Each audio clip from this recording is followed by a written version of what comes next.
하나님 말씀은 호세아서 3장 3절입니다. 제가 봉독합니다. 저에게 이르기를 너는 많은 날 동안 나와 함께 지내고 행음하지 말며 다른 남자를 쫓지 말라. 나도 네게 그리하리라 하였노라. 아멘.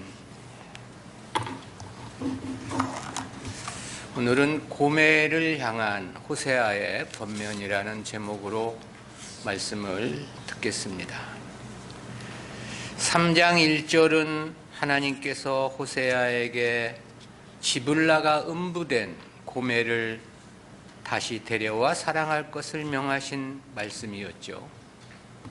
그리고 이어진 2절은 호세아가 고멜의 몸값을 지불하고 다시 집으로 데려오는 과정에 대한 말씀이었습니다.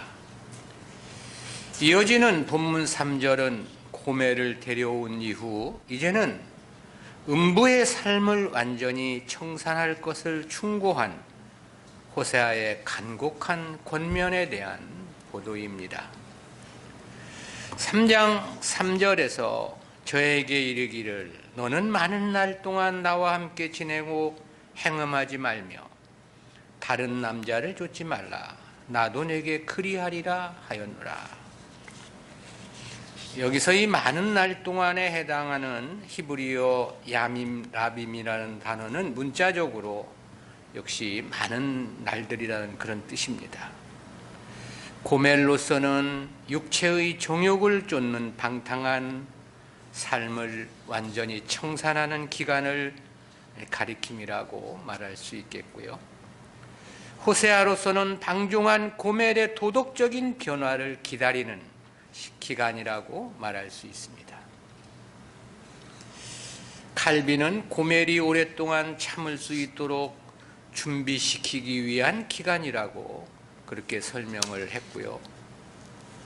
그랜드 종합주석은 하나님께서 자기 백성들의 회개와 변화된 삶을 기대하며 기다리는 기간이라고 해석을 하기도 했습니다. 그리고 나와 함께 지내고라는 원문은 직역하면 고독하게 홀로 있으면서 나를 기다리라 그런 뜻입니다. 문자적인 의미는 서로가 부부관계를 당분간은 자제하고 자숙하자는 그런 의미입니다. 다시 말하면 음행의 길에서 완전히 돌이켜 정숙한 여인이 될 때까지 고멜의 배후에서 그녀를 지켜보겠다는 호세아의 의지의 표명인 것입니다.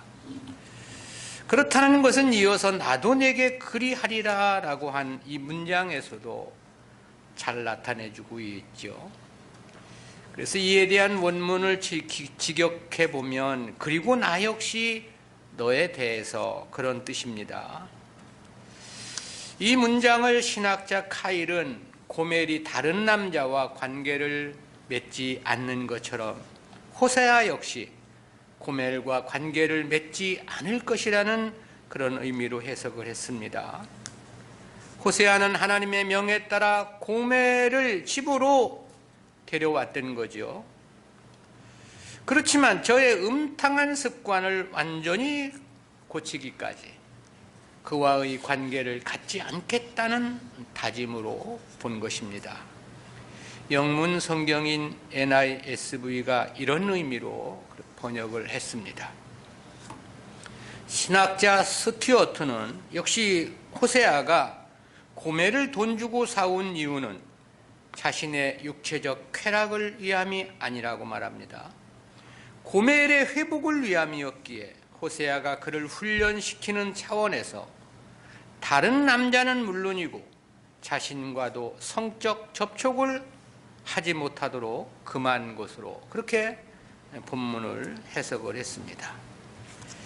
메이스도 이와 유사하게 해석을 했고요. 그랜드 종합주석은 두 가지로 설명을 했습니다.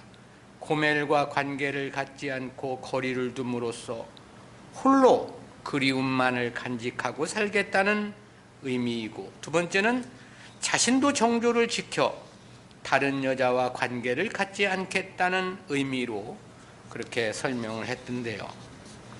아무튼 본절에서 제시된 호세아의 의중은 이제는 음부된 삶을 완전히 청산하고 한 남편의 아내로서 가정에 충실할 것을 요구한 것이라고 말할 수 있습니다. 그리고 이러한 호세아의 의사 표명은 당시 북이스라엘을 향하신 하나님의 심정의 반영이라고 말할 수 있겠죠. 즉 이는 하나님을 배신한 북이스라엘에 대한 하나님의 뜻의 표명이었던 것입니다. 그러므로 여기에는 저들의 범죄로 어쩔 수 없이 이방의 포로로 내어주지만 그렇다 해서 저들을 완전히 버리신 것은 아니라는 의미도 내재되어 있습니다. 그리고 저들이 회개하고 돌아올 때까지 애절한 마음으로 참고 기다리실 것이라는 의미도 함축되어 있는 겁니다. 그러나 우리는 본문의 이와 같은 말씀에서 하나님의 뜻을 공표하고 드러내기 위한 수단으로 등용된 호세아의 입장을 다시 한번 생각해 보게 되는데요. 그가 하나님의 뜻을 위해 당하야만 했던 희생적인 삶을 다시 한번 떠올리게 된다는 거죠. 즉 하나님의 계시의 방편으로 간택을 받은 당시 호세아가 가야만 했던 믿음의 길은 과연 어떤 길이었는가에 대한 중요한 교훈입니다. 하나님의 뜻을 순종해야 했던 호세아의 삶에서 보면 그야말로 자기와 자기 세상을 위한 것은 전무했기 때문에 그렇습니다.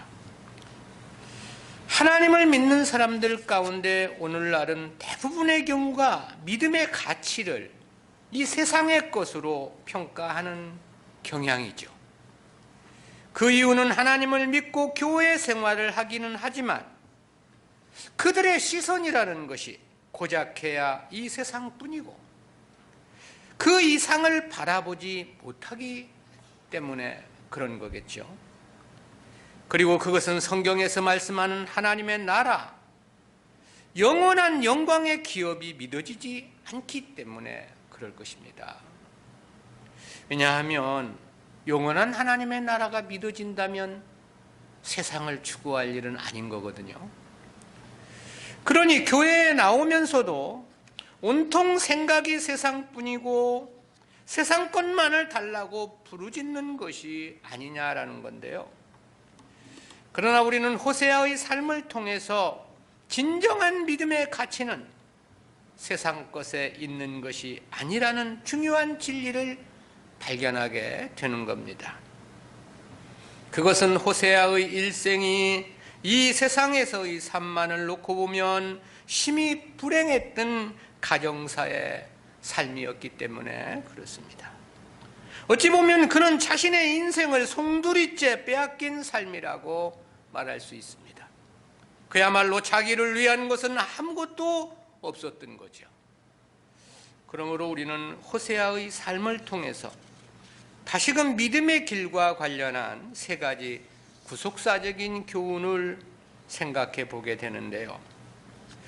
첫 번째, 이 믿음의 길은 영광이 아니라 희생의 길이라는 그런 교훈입니다.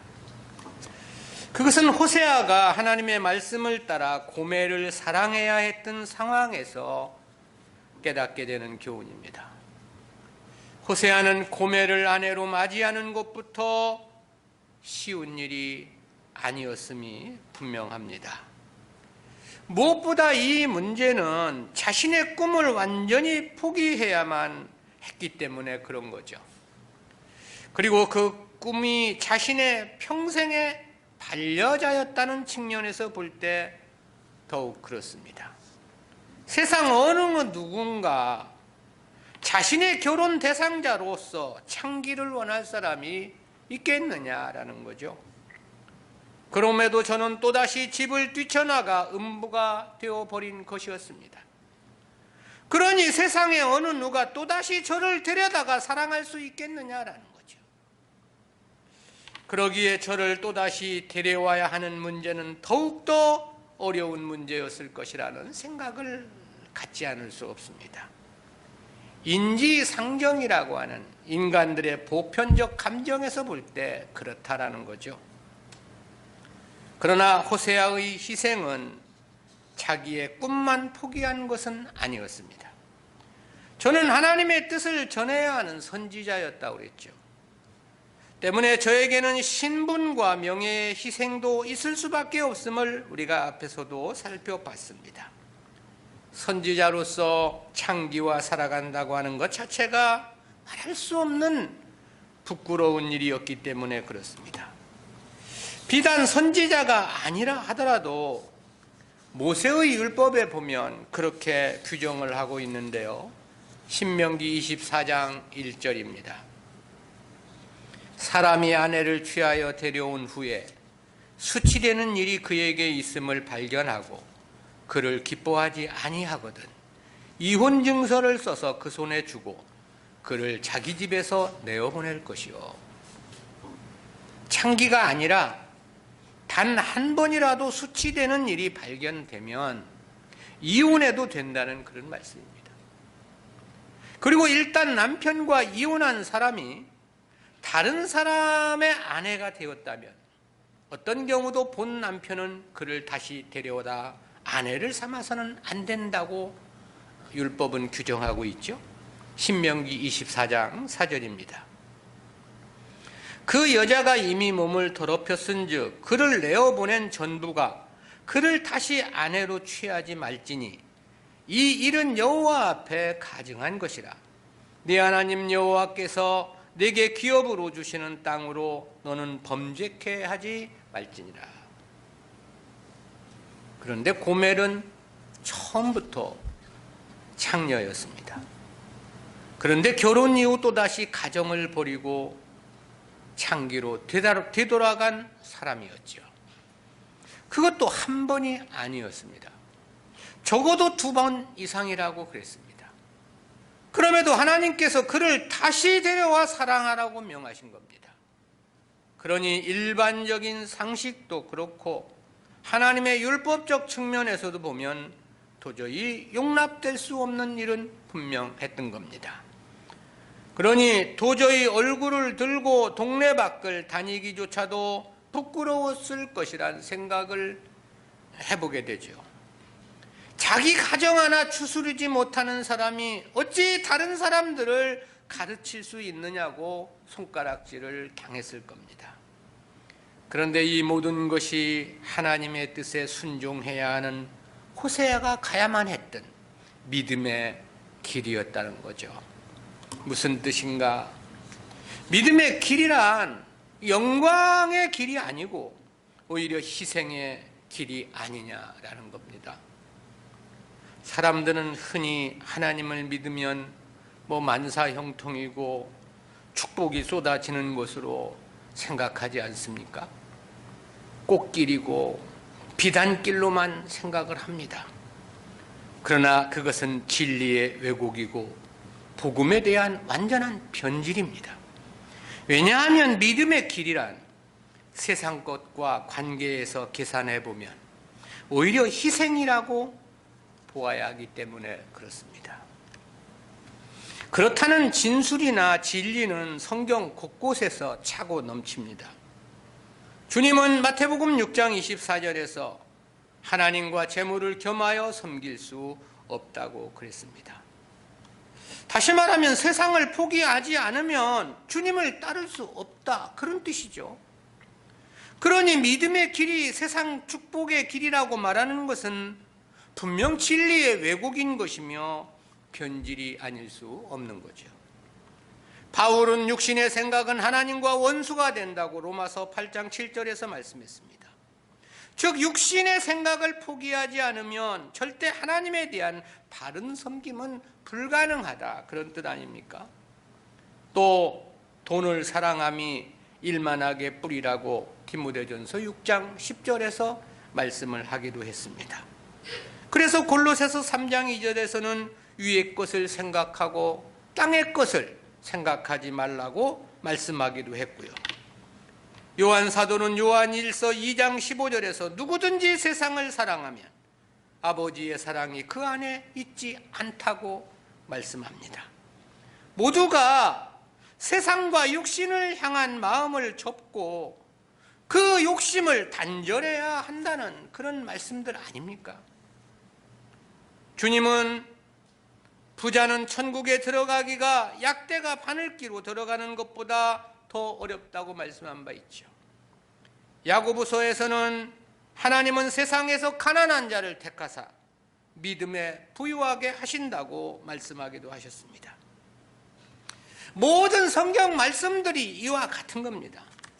그러기에 믿음의 길이란 세상적으로는 희생이어야 하고 희생일 수밖에 없는 겁니다. 이런 말씀들에서 보면 세상과 육신의 문제를 포기하지 않는다면 결코 올바른 신앙생활은 불가능하다는 것이 명백한 거죠. 뭐 교회에 왔다 갔다 할 수 있겠죠. 종교생활은 할 수 있을 것입니다. 그러나 진정한 신앙생활은 불가능하다라는 건데요. 그럼에도 오늘날 교회들은 믿음의 길은 만사 형통이라고 말합니다. 그러기에 성도들도 하나님을 믿는 길을 늘 영광의 길이고 늘 축복일 것으로만 기대를 하죠. 그래서 교회마다 사람마다 간증하는 것들이 모두 다 세상의 영광, 육신의 자랑일 뿐이죠. 그러니 이는 진리의 변질이 명백한 것이며 심각한 왜곡 현상이 아닐 수 없는 것입니다. 좀 더 혹독하게 말하면 교회의 타락인 거죠. 주님은 부자는 천국에 들어가기가 약대가 바늘기로 들어가는 것보다 더 어렵다고 말씀하셨죠. 그럼 그렇게 말씀하신 주님께서 자기 백성들에게 무작정 세상을 주시겠느냐 이 말입니다. 달란다고 주시겠느냐라는 거죠. 부자는 천국에 들어가기가 약대가 바늘기로 들어가는 것보다 더 어렵다고 그랬는데 그 말씀을 하신 주님이 세상 달라면 세상 주겠느냐라는 거예요. 하나님은 세상에서 가난한 자를 택하사 믿음에 부유하게 하신다고 그랬습니다. 그런 하나님께서 사랑하는 자들에게 무턱대고 재물을 주시겠느냐라는 거죠. 육신의 생각은 하나님과 원수가 된다고 그랬습니다. 그런데 그렇게 말씀해 놓고 육신의 거 달라고 기도하는 자들에게 그저 육신의 복 쏟아 부어 주시겠느냐라는 거죠. 말이 안 되는 일이고 어이가 없는 일이 아니냐라는 거죠. 믿음의 길이란 그런 것이 결코 아닌 것입니다. 만일 호세아가 자기 꿈을 포기하지 않았다면 어찌했을 것인가를 생각해 봤습니다. 그래서 다시 집을 나간 고멜을 데려올 수 없다고 거절했다면 과연 어찌했을까를 생각해 보았습니다. 자기가 좋아하는 다른 여자 만나 보다 더 하나님을 충실히 섬기며 충성하겠다고 말을 했다면 과연 어찌했을까를 생각해 본 것입니다. 그러나 그것은 자기 생각일 뿐 그것을 믿음이라고 말할 수는 없는 것입니다. 왜냐하면 믿음의 길이란 하나님의 뜻에 순종으로 살아야 하는 것이 제1의 원칙이기 때문에 그런 거죠. 때문에 믿음의 길은 세상적으로는 희생의 길일 수밖에 없는 것입니다. 세상을 포기하라는 것이 하나님의 뜻이기 때문에 그렇습니다. 하나님과 재물은 결코 겸하여 섬길 수 없다고 말씀하셨기 때문에 그런 거죠.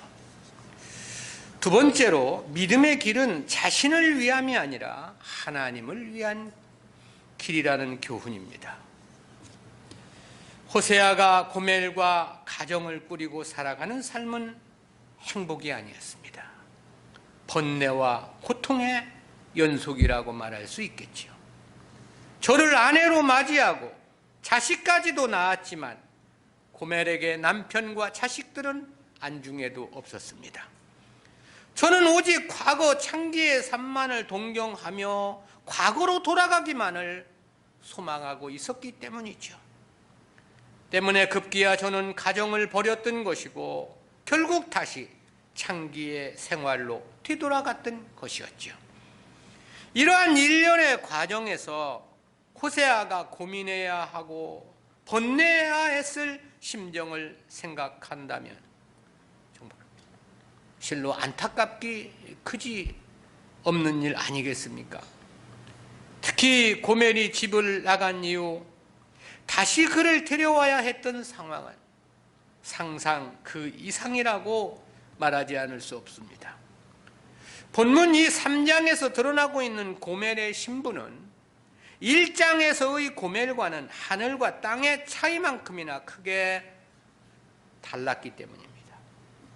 3장에 나타난 고멜의 모습은 이제는 자기가 좋아서 몸을 파는 여인이 아니었습니다. 이제는 그 일을 하고 싶지 않아도 자신의 주인에게 돈을 벌어주기 위해서 어쩔 수 없이 몸을 팔아야 하는 그런 비극적인 신분이었습니다. 그리고 그가 이렇게 추한 모습으로 추락하기까지 몇 번을 집을 뛰쳐나갔는지 정확히 알 수는 없습니다. 그러나 3장 1절의 언급에서 보면 분명 한 번은 아니었음을 알 수 있죠. 이러한 일련의 과정을 보면 그동안의 삶이 그야말로 비극이다 못해 참담하다고 말할 수밖에 없는 거겠죠. 호세아는 어떻게 하든지 고멜의 마음을 되돌려보고 붙잡아 보려고 갖은 수단 방법을 다했을 겁니다. 더욱더 아무것도 모르는 어린 자식들을 생각하면 호세아의 마음이 과연 어찌했겠느냐라는 거죠. 천갈래 만갈래 찢어졌을 것이란 생각이 결코 과장은 아니겠죠. 그래서 그런지 3장 1절의 표현에서 보면 이때는 호세아도 더 이상 고멜을 데려오고 싶은 마음은 없었던 것으로 사료됩니다. 왜냐하면 하나님께서 데려오라 하실 때까지 그가 아무런 행동을 취하지 않고 있었기 때문입니다. 하나님께서 다시 타인에게 음부된 그 여인을 사랑하라 하셨기에 호세아가 고멜을 데려왔음이 그런 거 아니냐라는 거죠. 따라서 이러한 호세아의 삶 전체는 호세아가 자신을 위해서 선택한 것은 아니었다라는 거죠. 그렇다고 자기가 좋아했던 길은 더더욱 아니었습니다. 100% 하나님의 뜻을 따라 순종으로 산 삶이었다는 것이죠. 무슨 의미이고 무슨 뜻인가? 믿음이란 자기를 위한 길이 아니라는 사실이죠. 자기 뜻, 자기 목표 성취의 길이 아니다라는 겁니다. 오직 하나님을 위한 길이라는 말씀이죠. 하나님의 뜻에 대한 순종은 그 자체가 하나님을 위한 삶과 동일 본질이기 때문에 그렇습니다. 실제 믿음의 선진들이 걸었던 삶도 보면 모두가 다 그랬습니다. 자기 개인의 영광이나 자기를 위한 목적 성취가 아니었습니다. 그 과정은 모두 하나님을 위함이고 주님의 뜻을 위함이었다는 것이 성경에 나타난 선진들이 살아간 믿음의 삶입니다. 그 가운데 우리가 바울의 삶을 보면 더욱더 명확하지 않습니까? 그가 고린도 교인들을 향해 그렇게 고백을 했습니다. 고린도후서 11장 24절부터 27절 말씀입니다. 내가 수고를 넘치도록 하고 옥에 갇히기도 더 많이 하고 매도 수없이 맞고 여러 번 죽을 뻔하였으니 유대인들에게 40에 하나 감한매를 5번 맞았으며 3번 태장으로 맞고 1번 돌로 맞고 3번 파선하는데 일주야를 깊음에서 지냈으며 여러 번 여행에 강의 위험과 강도의 위험과 동족의 위험과 이방인의 위험과 시내의 위험과 광야의 위험과 바다의 위험과 거짓 형제 중에 위험을 당하고 또 수고하며 애쓰고 여러 번 차지 못하고 줄이며 목마르고 여러 번 굶고 춥고 헐벗었노라. 그야말로 말로는 다 형용키조차도 어려운 고난을 주님과 복음을 위해 당했던 바울이었던 거죠. 그렇게 고난과 핍박 속에 살아가면서도 바울이 염려했던 것은 자기 자신이 아니었습니다. 그래서 이어지는 28절에서 그렇게 말합니다. 이 외의 일은 고사하고 오히려 날마다 내 속에 눌리는 일이 있으니 곧 모든 교회를 위하여 염려하는 것이라. 수도 없이 매를 맞은 것입니다. 그저 유대 정부에 의해 맞은 매만 해도 40에 하나 감한매 5번을 맞았다고 했지 않습니까? 계산해 보니까 195대를 맞은 셈이에요. 근데 이 매라는 게 부모가 자식을 책벌하게 때리는 그런 매가 아닙니다. 형벌에 의해 맞는 매예요. 살이 터져나가고 뼈가 으스러지는 듯한 고통을 느끼지 않을 수 없는 그런 매였던 거죠. 그것만이 전부가 아닙니다. 저는 줄이며 목마르고 굶고 춥고 헐벗었다고 했습니다. 그러면서도 바울은 자기를 염려하지 않았다고 말합니다. 오직 주님의 교회를 염려했다고 그렇게 고백하고 있지 않습니까? 때문에 바울은 자신 있게 그런 고백을 했음을 보게 됩니다. 로마서 14장 7절 8절이죠. 우리 중에 누구든지 자기를 위하여 사는 자가 없고 자기를 위하여 죽는 자도 없도다. 우리가 살아도 주를 위하여 살고 죽어도 주를 위하여 죽나니 그러므로 사나 죽으나 우리가 주의 것이로라. 무슨 말인가? 바울은 물론이고 그와 함께 했던 믿음의 동역자들 모두는 자기를 위해 살지 않았다는 거죠. 살든 죽든 오직 주님을 위해서였다고 이야기합니다. 그러니까 호세아만 이런 삶을 산 것이 아니었습니다. 믿음의 선진들이 살아간 삶도 모두가 하나님을 위한 삶이었다라는 거죠. 그럼에도 불구하고 오늘날 교회들은 왜 자기밖에 없는 것인지, 하나님을 믿는다고 하는 것이 온통 자기 영광, 자기 성공, 자기 축복을 위한 하나의 수단으로 전락해 버리지 않았느냐라는 거죠. 그리고 이제는 대부분 대다수의 경우가 믿음 생활이란 의의 그런 것으로 알고 있습니다. 그러기에 성도들의 기도가 온통 달라는 것뿐 아니냐라는 거죠. 날마다 복 달라고 기도하는 오늘의 성도들에게 호세아와 같은 삶을 살라고 한다면 교회엔 단 한 사람도 남아있지 않을 것이라는 생각을 해봅니다. 바울과 같은 삶을 살라고 한다면 목사들이 먼저 교회를 버리고 도망치지 않겠느냐는 생각도 해보죠. 우리 형님이 나보고 자기를 위해서 기도해달라고 그래서 그런 기도하는 거 아니라고 그랬더니, 그럼 그런 기도 안 해주면 목사가 교회에 나올 사람 누가 있겠느냐? 단 한 사람이라도 나오겠느냐? 거기 다니는 교회가 한 1000여 명 나오는 교회예요. 근데 1000명 중에 한 명도 안 나올 거라는 거예요. 그런 식으로 목사가 성도들을 위해서 기도해 주지 않는다면 무슨 뜻입니까? 온통 자기 그저 복받는 거, 영광에만 몰두하는 사람들이 아니냐. 그러니 이러한 희생적인 삶에 아멘할 리가 만무한 까닭이죠.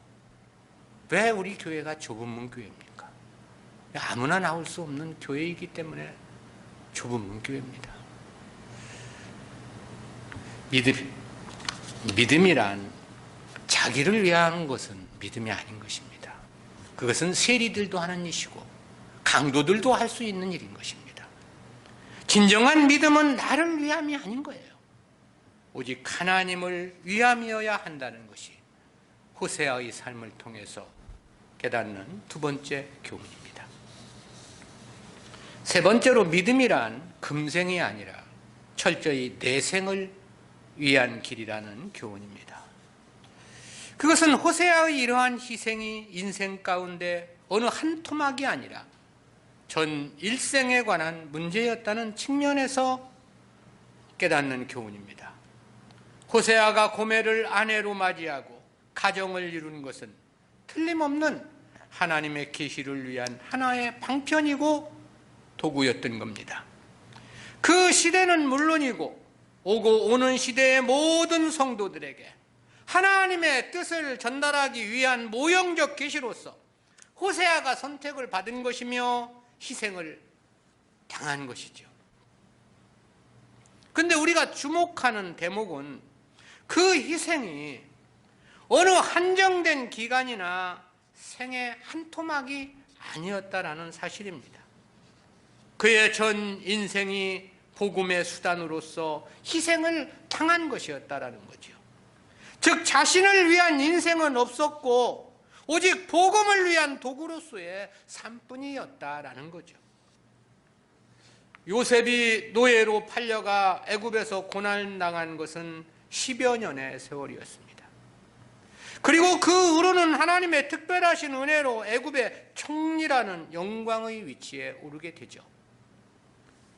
다윗 역시도 사울 왕에게 쫓겨 사지를 넘나들며 당했던 고난은 10여 년을 조금 넘기는 세월입니다. 그 이후에는 하나님의 약속대로 통일 이스라엘의 왕으로서 영광을 누리게 됨을 보게 되죠. 동방의 욥도 보면 계시의 도구로서 극한 시련과 시험을 당했습니다.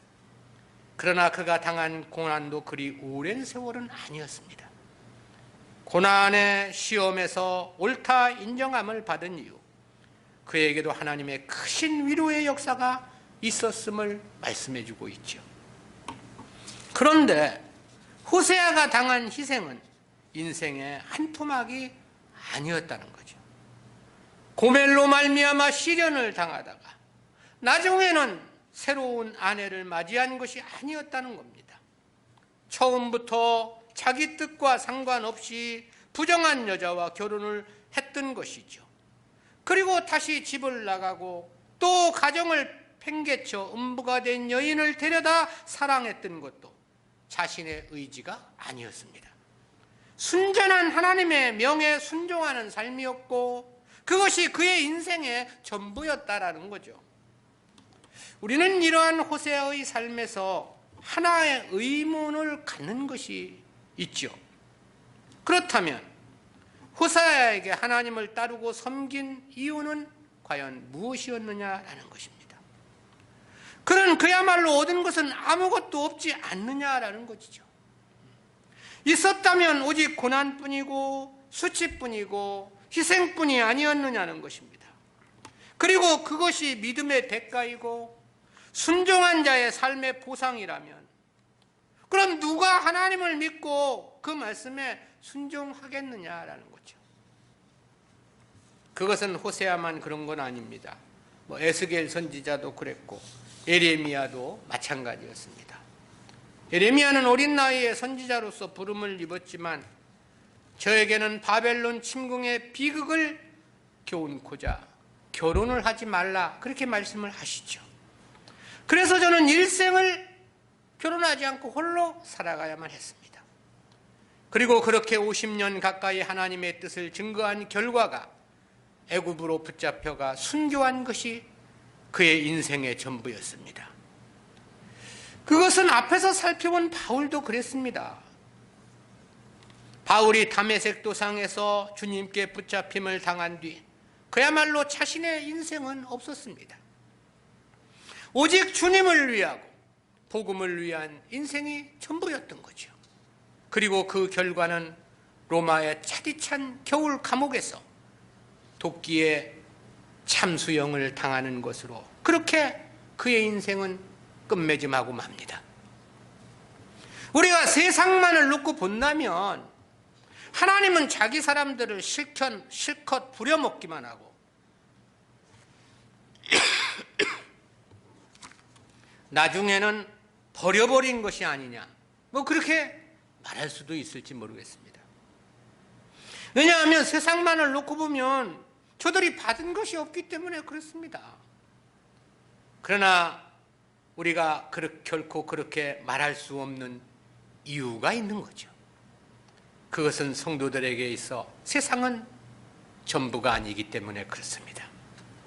즉 하나님 백성들에게는 이 세상이 아니라 도래할 내생이 약속되어 있기 때문에 그런 거죠. 그리고 그 도래할 내생은 이 세상과는 비교할 수 없는 찬란한 영광의 세계이되 영원 무궁한 나라라고 성경은 그렇게 말씀하고 있습니다. 즉 믿음이라는 것은 금생을 위함이 아니라는 거죠. 철저히 내생을 위함이라는 것이 호세아의 일생을 통해서 우리에게 보여주시는 또 하나의 중요한 교훈인 겁니다. 그럼에도 오늘날 교회들은 하나님을 믿는 것이 모두 세상을 위한 것으로 변질 왜곡시키고 있습니다. 믿으면 만사형통이고 믿고 기도하면 모든 것을 다 들어주신다고 거짓말을 하죠. 그야말로 실크로드 비단길입니다. 때문에 교회 안에는 택한 백성들이 아니고 그저 세상 욕심 많은 세상 사람들로 북새통을 이루고 있는 거예요. 만사형통이라 하니까 세상 좋아하는 세상 사람들이 교회에 차고 넘치고 있다는 겁니다. 승승장구 축복뿐 아니라 세상에 욕심이 많은 사람들이 축복이라고 하니까 세상에 욕심이 많은 사람들이 교회로 물밀듯 밀려 들어오고 있는 것이다. 그리고 그러한 달콤함에 취한 교회의 지도자들은 그것을 부추기고 있는 것이죠. 그래서 사도 요한은 그렇게 이야기한 바 있습니다. 요한일서 4장 5절입니다. 저희는 세상에 속한 고로 세상에 속한 말을 하며 세상이 저희 말을 듣느니라. 그러나 세상이나 육신의 것을 믿기로 행하는 전도는 거짓이며 교회라 말할 수 없는 것입니다. 실제 믿음은 내생을 위한 것이지 금생을 위한 것은 결코 아니기 때문입니다. 우리가 하나님을 믿는 것은 이 땅에서의 영화를 위해서가 아닌 겁니다. 이 세상에서는 영광이 아니라 희생일 수 있다는 것을 우리는 반드시 깨달아야 합니다. 이 세상에서는 나를 위해서가 아니라 하나님을 위한 삶이 믿음의 길이라는 것도 반드시 알아야만 하는 진리입니다. 그러나 우리가 세상을 다 그래서 잃어버리고 희생한다 하더라도 감사한 마음으로 하나님을 위해 살아갈 수 있는 이유는 충분한 거죠. 노래하며 희생을 감내할 수 있는 겁니다. 그것은 성도들의 목적이 이 세상이 아니라 도래할 영생의 것에 있기 때문에 그런 거죠. 그래서 바울은 그런 권면을 했습니다. 로마서 8장 17절입니다. 자녀이면 또한 후사, 곧 하나님의 후사여 그리스도와 함께한 후사니 우리가 그와 함께 영광을 받기 위하여 고난도 함께 받아야 할 것이니라. 주님을 위해 당하는 희생, 주님을 위해 당하는 고난보다 더 큰 영광은 없는 것입니다. 왜냐하면 거기에는 가장 큰 하늘의 영광의 상급이 약속되어 있기 때문인 거죠. 기도하십니다. 사랑의 하나님 은혜를 감사합니다. 오늘도 하나님의 말씀에 순종하여 고매를 데려오고 그에게 권면의 말을 주는 과정 속에서 귀한 교훈 깨닫게 해주심 진실로 감사합니다.